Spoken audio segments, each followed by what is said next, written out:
Hello, I've got Officer Judy Hopps with me today, and we're here in Zootopia to show you my version of bowling in the toy box. Somebody asked me last week if I had any single-player sports games. Well, as a matter of fact, I do, and I've got several, and this is a game that you can play with just one or two players. Now, this is not quite like bowling in real life. Unfortunately, the Disney Infinity developers gave us a bowling ball, but no pins, which makes no sense, and there really isn't a good substitute for the pins. The closest thing we have are the physics blocks in the Gameplay Toys drawer. Let me show you a bit of footage from one of my earliest experiments with these blocks. As you can see, I've set up just 3 of these wood blocks in a triangle formation. Even when you launch a bowling ball at them with a super cannon, it barely moves the blocks. And if you add one more row of these, they'll hardly budge at all when they're hit. There's just no way to get the kind of pin action you need to get a strike or even a spare. So I had to get creative and come up with something that feels like bowling, even though it really isn't. And this is what I've come up with. So let me play it so you can see the game in action, and then I'll show you how to build it. Alright, so here we go. Now each player will play on their own alley. So player 1 will play here, and if you have a second player, they'll play over on that alley. So each player is basically playing their own game. And at the end, when you're both done, you see who racked up the most points. The game has 10 frames, just like a real bowling game, and you get 2 shots per frame. And you throw the ball, or more accurately shoot the ball, by stepping on this trigger here. At the other end of the alley, I've got 9 pins set up in a triangle formation, as you'll see a little later, and there's a 10th pin in the back. And these pins are really just some breakable objects. They don't move when you hit them, they just break.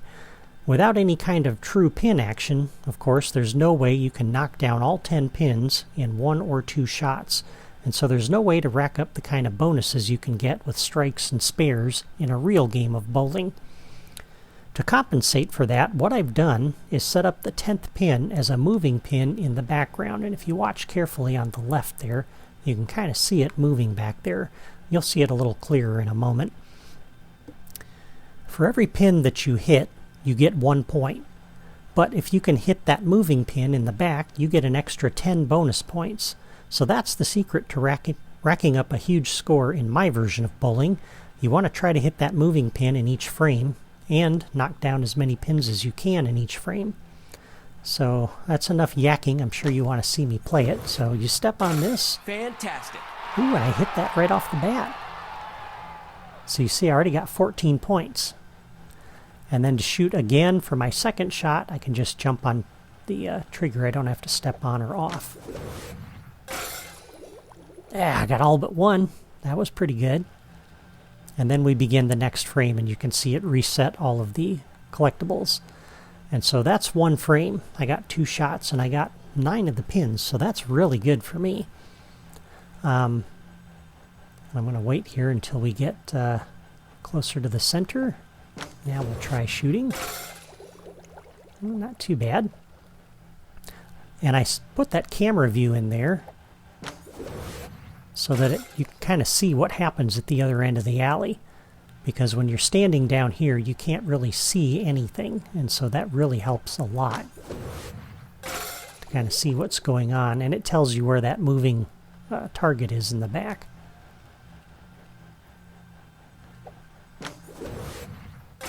Fantastic. Ah, I got it again. Woohoo! It's not so easy to hit as you might think. And I missed it there. Just barely, but I missed it. Fantastic. I got it again. That's pretty good. Now if you want, you can kind of wait for those sparks to die out so you can see a little better, but I'm not going to do that. I'm just going to keep playing here. My main purpose is to demo the game for you. There we go again. I've never hit that moving pin quite so many times. This is great. Fantastic. Wow. So each time you play this, you can actually do better, or you can maybe do worse, depending on how lucky you are with that moving pin.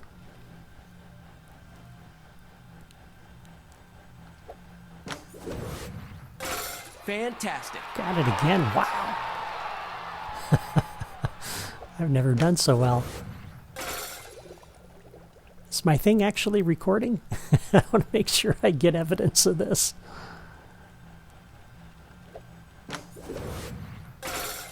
Just my luck. The thing wouldn't be recording and this wouldn't get saved. Nobody'd believe me. Fantastic. There it is again. Wow. 139, that's pretty good. So you're not going to get 300 with this game, but you can get pretty high, in theory.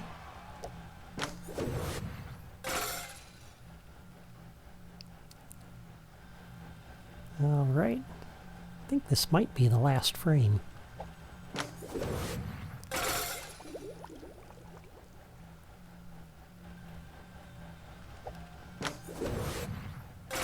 Ah. Yep.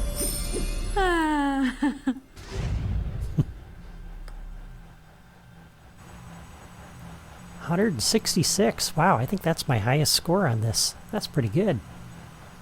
All right. Well, that's my version of bowling in the toy box. I think it's pretty fun. Now let's build it. All right. Once again, to save time, I've already built most of the toy box. And for the most part, the build here doesn't really matter.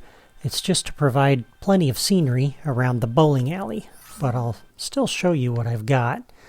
So I'm using this this flat terrain block here as the basis for this block under here.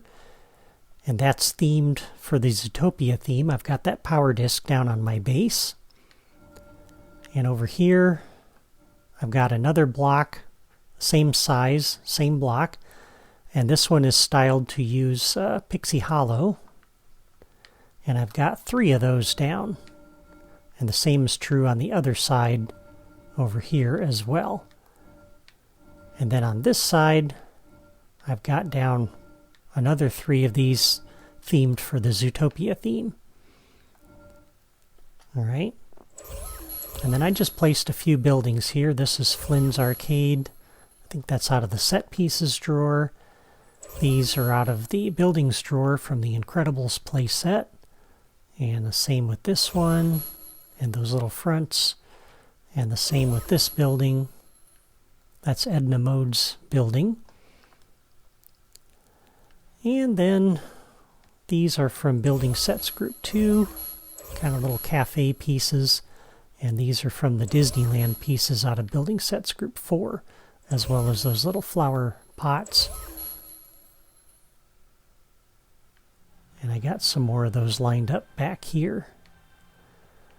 The road is just the racetrack pieces themed for the Zootopia theme. And all of these plants are the first 9 pieces out of the plants drawer, which are these. And they're themed to use the Zootopia theme. And so I'll just kind of show you what I have there. Again, this doesn't really matter. This is just scenery. And you can set this up however you want. I had never used the Zootopia theme in a video before. So I'm using the Zootopia sky and the theme for the terrain and objects. Just for something a little different. But that's the window dressing basically for the toy box. The important part is the bowling alley itself. And what I've got here are 2 of these large lava blocks from the blocks drawer. And I'm using those underneath the alley because that basically gives me a chance to do an automatic cleanup of the ball. If the ball goes off the alley, off the sides, or off the back, as soon as the ball hits the lava, it's automatically destroyed. So I don't have to do any logic for that, which is nice. And then for the alley itself, I'm using some terrain blocks here. Mainly I am using this block. And I've got a bunch of these lined up under here. And then I got some of these lined up along here. And so I've got 1, 2, 3, 4, 5, 6. And then one block in between those alleys and 1.5 blocks between there and the road. So that's centered on the lava blocks below. And then I've got a couple of these set up here for the entrance to the back end of the alley. You can kind of see how those are positioned. And again, those are the Zootopia theme. And for the railings, these are the little flashing light things. These are the rail slides from the platforming toys. And I've just styled them to use the California Adventure theme, which I think looks kind of nice. And then on top of it, to give a smooth surface, I use the racetrack pieces. So I've got the very long piece and then a shorter piece here, and they're styled to use Stitch's Tropical Rescue, that theme, and that provides a nice bowling alley looking theme, and also a flat surface for the ball to roll on. So that's really it for the build. Just the lava blocks, these blocks underneath, and the racetrack pieces on top for a smooth surface. Okay, now for the pins, which is these things. Unfortunately for the pins, you do not have many choices. The physics blocks won't work, as I showed you earlier. Collectibles won't work either, because the bowling ball will pass right through them. Players have to physically touch a collectible, or in the case of an armored orb, shoot it with a gun. But collectibles won't respond to physics balls, so you can't use those. And that just leaves us with breakable objects. Unfortunately, most breakable objects vanish from the toy box when they're destroyed. The only way to get them back is with a replayer, and the problem with that is that you lose your logic connections when you do that. So in most cases, breakable objects are only good for one frame. However, there are a few breakable objects that were provided by the Finding Dory playset in the final update to 3.0. These objects do not disappear when they're broken, which means that we can reset them with a logic connection and reuse them. Excuse me. These are the only objects that I could find that would work for my bowling game. And what that means, of course, is that those of you on PC will not be able to recreate this without a mod that adds those breakable objects into the game. I'm sorry, but there's nothing I can do about that. There are advantages to playing on the consoles, and this is one of them. But this object is basically out of the Gameplay Toys drawer when you have it, and it's the Glass Bauble, and again that's from the Finding Dory playset. And you'll notice there's a little white outline around it. This fishing bobber has it too, so that would work. And the star bubble, that would work. These have that as well, but they don't work as well. If you don't get a good solid hit on these breakable objects here, the ball just bounces off of them. And so really, these three here are your best bet. And I used the fishing bobble just because I wanted to. Fishing bobber might look a little better though, but it is a little smaller. So I just kind of like the size of these. And you can see how I've laid them out. There are some gaps in between. And so I've got one on the front, and then two behind it, and then three behind that, and then another row of two and a one. And the 10th one is sitting off to the side because I'm going to put that on a path. And you can see where that path is situated. And I've got one on each side. And I guess the next thing to do then would probably be to review the Creativitoys that you're going to need. So let's do that, and then we'll start hooking things up. So back here we have our challenge maker, and you'll see there's a lot of toys, but don't worry, this is not difficult to hook up. You have the challenge maker, you've got a scoreboard, I've got a level starter, and a button to invoke that with. And these toys here, these 1, 2, 3, 4 are core for the game, meaning that there's some toys here that are specific to player 1, namely all of these on the left, some that are specific to player 2, these on the right, but these are shared. These are the core part of the game right here. And then I've also got a Toy Box Game Maker sitting back over here. For each player, we have a locator. This will be their starting points. We've got the trigger for them to step on. I've got a locator here and a path. And you can see that's basically lined up right on this seam between these two terrain blocks underneath. There's one on each side, as well as a super cannon for each side. And then we have a logic gate, a time delayer, 2 counters, a text displayer, and another logic gate. And I've got a button here to invoke that logic gate just for testing purposes. And I've got the same set of controls over on this side. And then on the alley we have a trigger area on each side, as well as a target camera. And you can see how that's situated. This, the left edge of this trigger area is over the middle of this block here, the third block down the alley. And the target camera is centered over the left edge of that same terrain block. And of course centered on the alley. Plus there's a locator back here, half a block off the end of the alley. And then I've also got a little terrain block here with a party cannon sitting on top of it. That's centered on the alley, and it's back halfway between the end of that alley and this wall back here. And same with the other side. And then each side also has an additional logic gate back here, and we have a sound effect generator and a narration announcer that are going to be shared.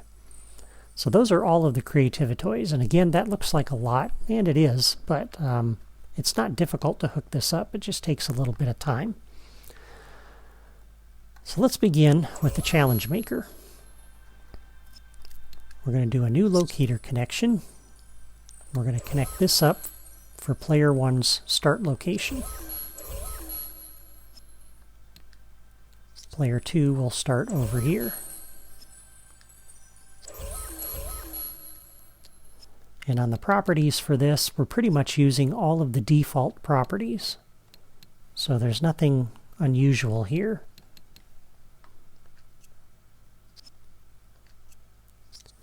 All right, for the scoreboard, if we look at the properties on that, we're going to set play to the maximum that we can set this, which is 9,999.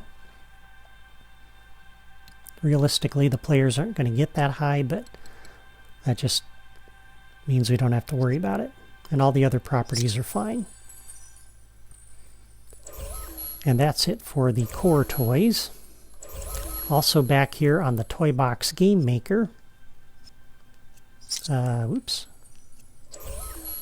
I might need to do something else. There should be some properties there for that. That's interesting. Might be because I had a second one of these earlier. But anyway, I think you can only drop down one of these, and that's probably why I don't see anything with that. Let me go ahead and pick this up, put it down, and delete it. So now I don't have one in here at all. And now if I put one down and open it up, nope, still doesn't have it. Well, anyway, there's one property under there that you need to set, and that is the custom camera canceling. And you're going to turn that property on, and I'll see if I can get a little bit of footage of that later. All right, for the bowling alleys here, I'm only going to set up the alley for player 1. So I'm only going to set these controls up here. Once you see how I do that, you can set these up over here yourself, because these are going to be the exact same way. All right. So the first counter over here on the properties for that, we're going to set the target count to 2, so we're going to leave that set. Visible display is off, and the rest of the properties are fine. We'll go ahead and turn this on, though, to reset when the target is reached. This first counter is going to be for our 2 shots in each frame. That's going to count those. This counter will be for the number of frames that the player plays. So on this counter's properties, we want to set the target count to 10. Again, visible display is off, and the rest of those are fine. On this time delayer, we're going to set the delay time to be 3 seconds. I'll explain that in a little bit. For the text displayer, this is telling the player when they're starting the next frame. So I'm going to set the text duration to 4. For the text style, I'm going to set this to player 1 because only player 1 needs to see this. And for the text displayer on the other side, you'll set that one to player 2. Okay? And then the other counters and the time delayer that's over there, you'll set those just like I set these. All right. For the target camera, on the properties for this, we'll leave that set to cut. I'm going to turn on use define duration, and I'm going to set the duration to 4 seconds. That should be plenty of time. We'll leave that set to follow and to cut. Player viewport will only be player 1 on this one. And again, you're going to set the other camera to player 2. Glow through, we'll turn that off. Camera target will be the connected locator that I'm going to connect up in a second. And the rest of these are all fine. Alright, so we'll do a new locator connection, and we're going to connect that up to this locator here in the back. And that's it for the target camera. Alright, I think that's it for all of the properties on everything. The falling object generator up here, I'm going to connect this up to the locator that's down here. And again, you'll do the same thing for that one over there. Connect that up to the locator for that alley. In a moment, I'm going to connect that locator up to this path. And so I do actually have some more properties to set. So let's go ahead and open up the path properties. This is the one that the super cannon is going to be going back and forth on. And so for this, we're going to leave that on. I'm going to set the speed to be 40 and turn off auto start objects when connected. And again, you'll make the same change to the path over there.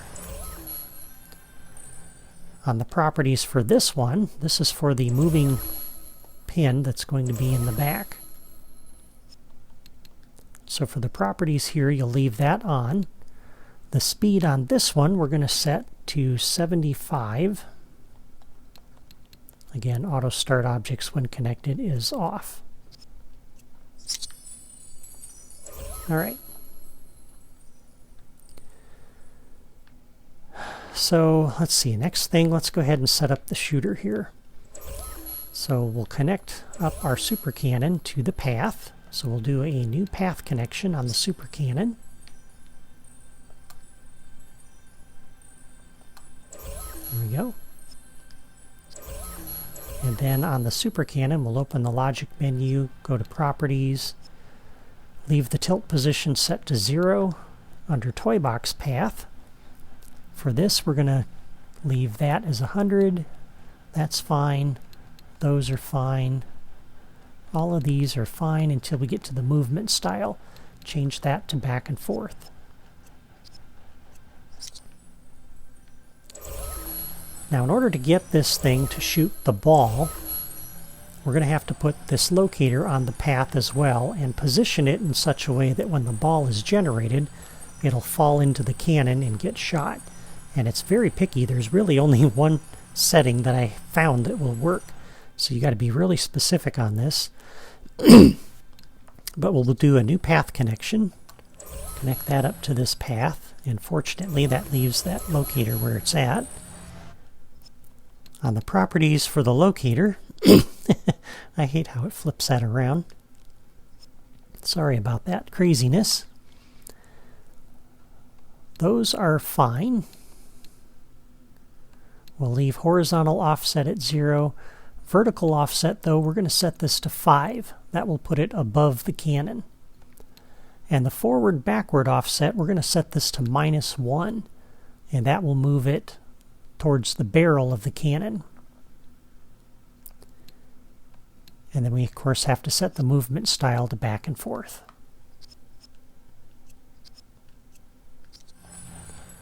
And we can hook this button up to that path to reset it if we want to see how that looks. You can use that one to reset and play. You don't use these buttons during the game, but just to help hook everything up and test out the individual pieces, this can be really helpful. And a reset and stop. So we'll come over here and hit the reset and stop button. And that will move the locator. And you can see how that's positioned. It's above the cannon, towards the middle and not back here. And then if you hit the play button, that'll start going back and forth along that path. And speaking of which, the level starter needs to do that. So you could do the level starter, or you could use the challenge maker to do that. But I'm going to use the level starter. So new logic connection on catalyze. We'll just have this always moving back and forth. So on the path, we'll do a reset and play.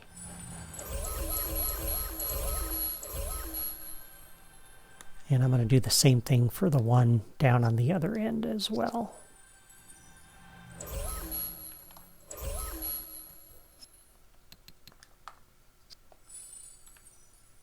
And that'll start this once we get it all set up going back and forth. So there's the super cannon. And then to launch the ball, we connect our trigger up to the falling object generator. So when this is stepped on by player any, or we could make it specifically player 1, but it doesn't really matter.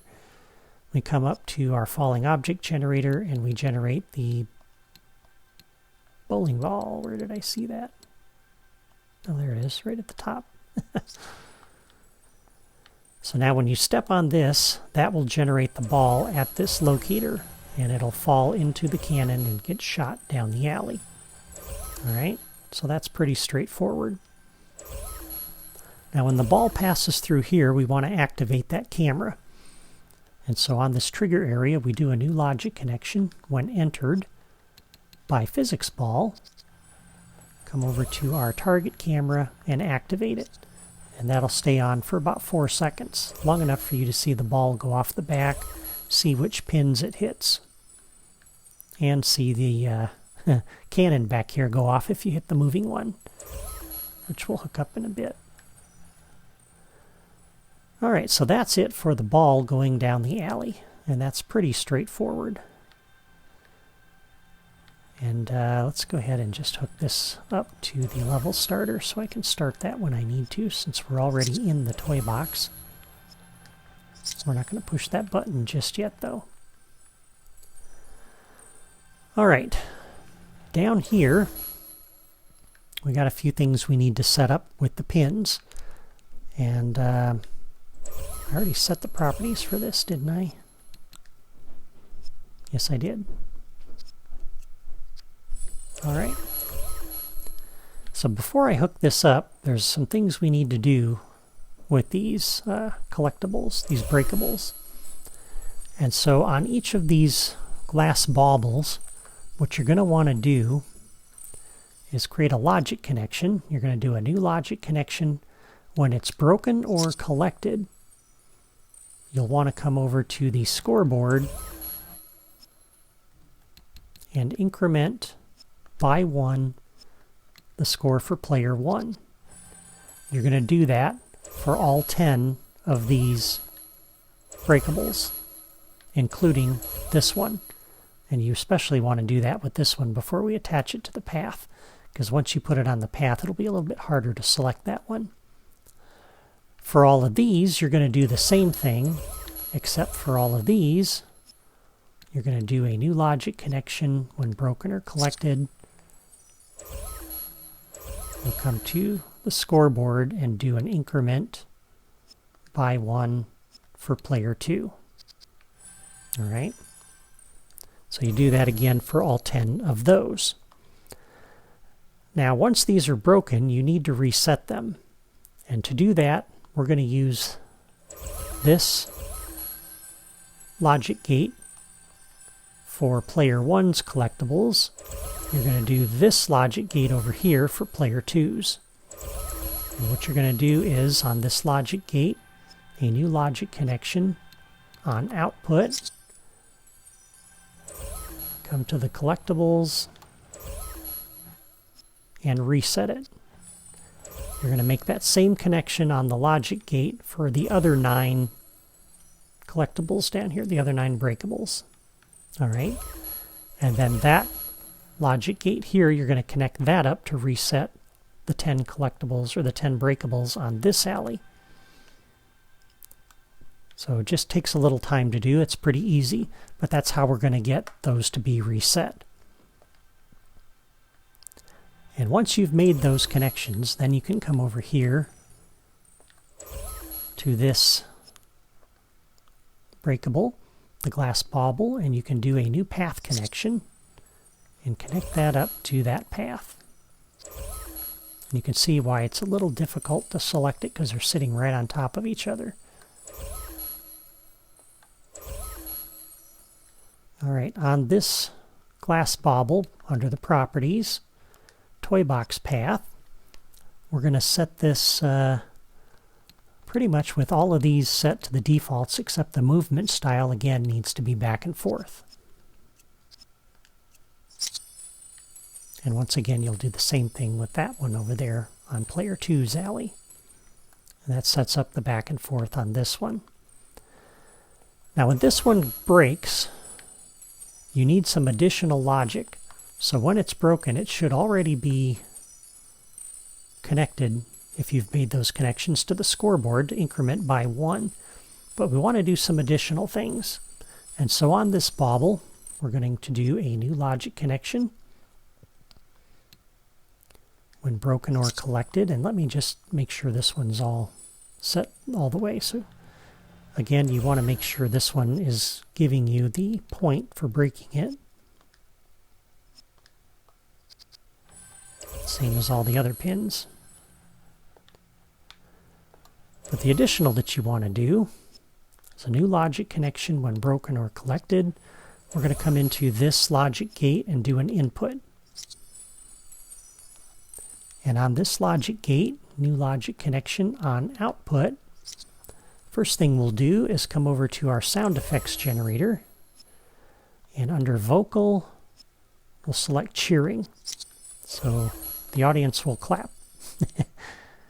And on the logic gate, new logic connection on output, we'll come to our narration announcer, and we'll have him say fantastic. And on this logic gate, a new logic connection on output, come to our party cannon and do a grand finale. So we really want to celebrate when the player hits that moving pin. All right, and that is everything that that pin needs to do. Oh, and one more thing, the score. So on the logic gate, we'll do a new logic connection. On output, we need to give them their 10 bonus points. So we go to the scoreboard, we increment by 10 the score for player 1. All right, that is everything then that you need to hook up for the pins on the other end. So you've got the scoring hooked up for all of them. You've got the reset hooked up for all of them. And now we can go ahead and implement the logic to tie it all together. So on the challenge maker, new logic connection. On invites accepted, let's set up the scoreboard first. So we'll do a reset on invites accepted. On the challenge maker, a new logic connection when the game is started. We'll activate the scoreboard. New logic connection when the game is ended. We'll remove this from the display. So we'll take the scoreboard down. And then a new logic connection when the results are closed. We'll deactivate the scoreboard. And we also want to link the score results, so we display them at the end. And there we go. That's the scoreboard. So that's pretty straightforward. It's kind of the same thing we're going to be doing with the scoreboard in every one of these games. So there you go. All right. The next thing we're going to do is on the challenge maker. We're going to reset the two counters. So new logic connection on invites accepted. We want to make sure these counters are reset for a new game.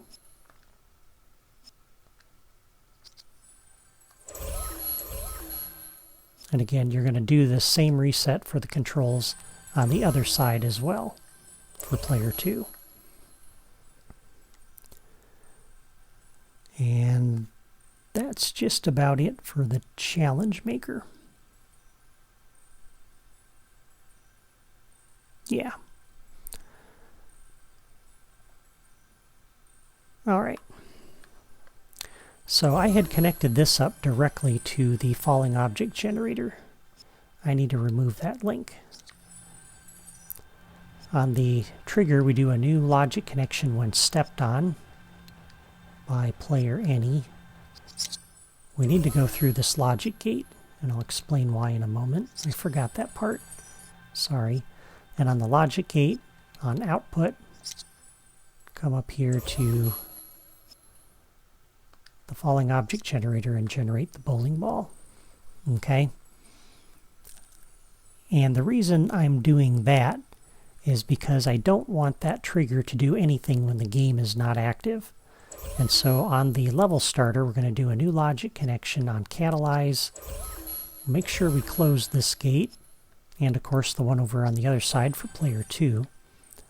And so when the game is started, new logic connection on invites accepted will open up those two gates, the one for player 1 and the one for player 2. And a new logic connection when the game is ended will close those gates again. Because if you don't do that, and there's no game active, when you start launching bowling balls down this thing, there's no way to reset the pins. They're going to be left in a weird state. And of course it's going to be trying to score those things, and it just messes everything up. So it's cleaner just to make sure that's turned off. And so that's what we're doing there. So when you step on the trigger, it comes over here through this logic gate to give you the ball. The other thing you're going to do on this logic gate is a new logic connection on output. We're going to come to the time delayer and start the delay. And 3 seconds later, this will go off. So that gives you time when you step on this for the ball to travel down the alley and do what it's going to do before this timer goes off, this time delayer.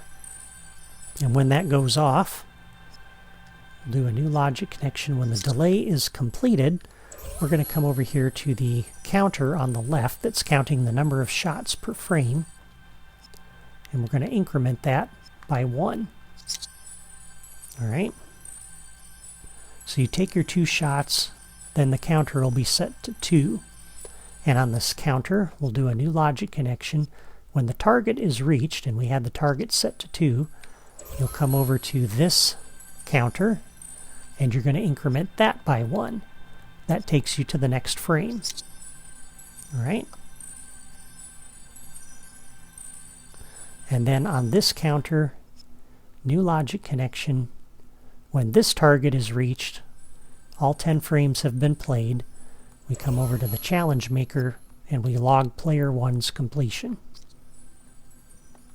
Okay. These controls are going to do the same thing, except the frame counter over here will log player 2's completion. And that handles the structure of the game. All right. And I don't think there's too much more here to do. On our counter for the frame, do a new logic connection when the target is reached, so we get to the end of the frame. I want to let the player know that, so we're going to come to the text displayer, and if you scroll down to survival modes, we'll say preparing next level, and I think that's about the closest thing I've got to letting the player know that they're on the next frame. So that's kind of helpful. And then again on this counter for the number of shots per frame, new logic connection when the target is reached. So again, they've taken both shots for that frame. We'll come over to this logic gate and input. And again, that is what's going to reset all of the pins for the next frame. Okay. And I believe that is everything. I'm just double checking my diagram here. And if I do forget anything, it is going to be on the diagrams that'll be on my blog, because I always post those there.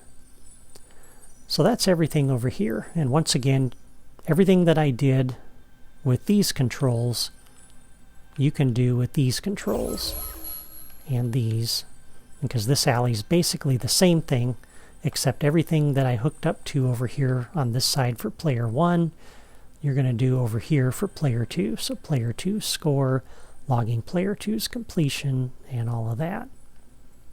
And that's it for bowling.